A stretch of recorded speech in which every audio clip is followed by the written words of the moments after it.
Halo Baraya, berjumpa lagi. Kita akan rutin membuat konten yang bermanfaat bagi umat manusia.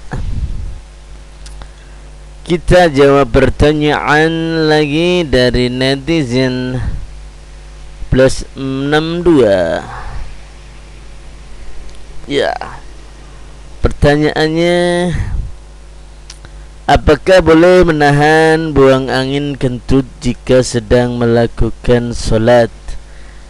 Kalau boleh, apakah bisa untuk melakukan solat selanjutnya? Ya, ini pertanyaan sangat lucu sekali. Tapi kita bahas ya.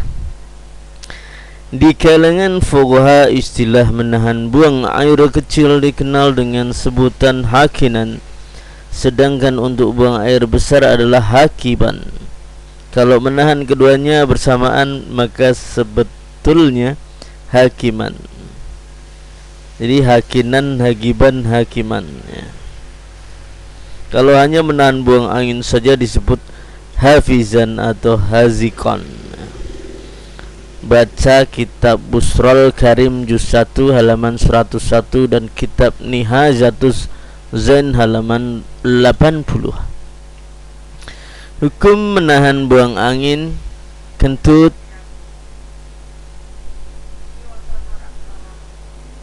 buang air kecil dan air besar ketika salat adalah makruh karena dapat mengurangi kadar khusyuk dalam salat. Hukum menahan buang angin kentut, buang air kecil dan air besar ketika salat adalah makruh karena dapat mengurangi kadar khusyuk dalam salat. Syekh Zainuddin Al-Malibari berpendapat, wa kuriha salatum bi mudafaati hadasin kabau liwa itiwari, dan dimakruhkan salat sambil menahan hadas seperti buang air kecil, buang air besar dan buang angin. Fathul Mu'in halaman 25. Yang dijadikan dasar hukum masalah ini adalah hadis Rasulullah di bawah ini.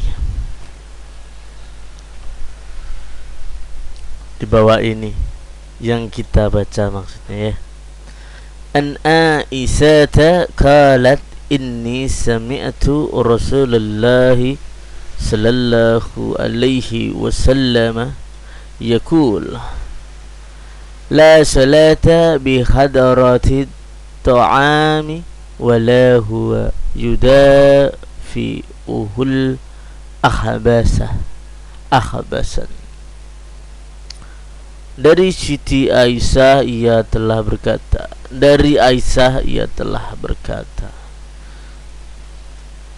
sungguh aku telah mendengar Rasulullah sallallahu alaihi wasallam bersabda, tidak sempurna salat di hadapan makanan dan salat sambil menahan dua kotoran, buang air kecil dan buang air besar.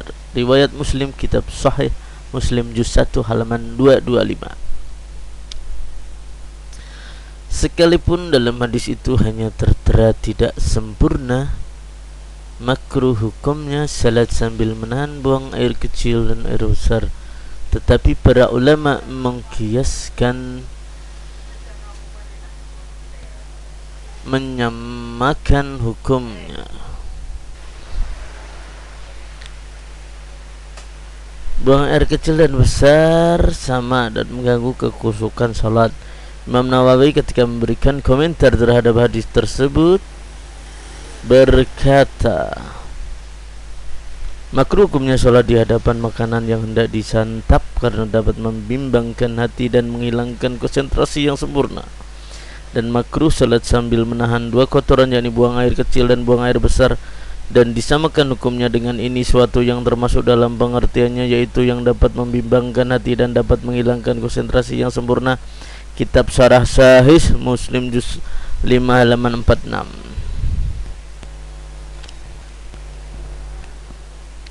Jika kita menahan buang angin kentut dan kita yakin belum keluar tidak kentut sedikit pun karena pertahanannya kuat, maka kita dipandang masih mempunyai wudu. Rasulullah sallallahu alaihi wasallam bersabda, an Abi Hurairah anna Rasulullah sallallahu alaihi wasallam qala, idza kana ahadukum fi salati fawajada harakatan fi duburihi ahadasa aw lam yuhadis fa askala alaihi fala yansari hatta yas'ama sautan aw ya'jida riyaha. Dari Abu Hurairah bahwa Rasulullah sallallahu alaihi wasallam pernah bersabda, jika salah seorang di antara kamu sedang salat lalu merasakan adanya gerakan dalam duburnya, maka membatalkan wudu atau tidak. Ia tidak jelas, maka hendaknya ia jangan membatalkan salatnya sehingga mendengar bunyinya dan mencium baunya. Riwayat Imam Abu Daud, Sunan Abu Sawud, juz 1 halaman 45. Jadi kalau tidak terdengar ya dan tidak berbau itu masih dalam keadaan wudu ya. Belum ada suara anak tut gitu ya. Said Sabiq menjelaskan, bukan mendengar bunyi suara atau mencium bau kentut yang dijadikan suara dalam masalah itu, tetapi dimaksudkan di sini adalah adanya keyakinan terhadap yang keluar dari dubur itu. Kitab Fiqhus Sunnah juz 1 halaman 46. Kalau kita yakin belum ada angin yang keluar dari dubur, berarti kita masih punya wudu. Oleh karena itu kita boleh sah melanjutkan sholat tanpa mengurangi wudu lagi, terkecuali kalau pertahanannya tidak kuat, jebol hingga betul-betul yakin ada yang keluar dari dubur. Keluar dari dubur kita walaupun hanya sedikit, aduh, maka kita itu dan salat kita batal dan wajib mengulangi salat. Dalam kitab Sunan Abu Dawud terdapat pula sebuah hadis berikut, an Ali bani Talikin kala Rasulullah sallallahu alaihi wasallam, idza fasa ahadukum fi salati falyansarif falyatawadda wal yu'idid salah. Dari Ali bin Talik, ia berkata, Rasulullah sallallahu alaihi wasallam telah bersabda, jika salah seorang di antara kamu kentut dalam solat, maka batalkan salatnya lalu berwudulah dan mengulangi lagi salatnya. Riwayat Abu Dawud, kitab Sunan Abu Dawud juz 1 halaman 53. Yaitu ini adalah penjelas tentang bolehkah menahan kentut saat dalam solat kita ya. Semoga terpuaskan. Terima kasih ya.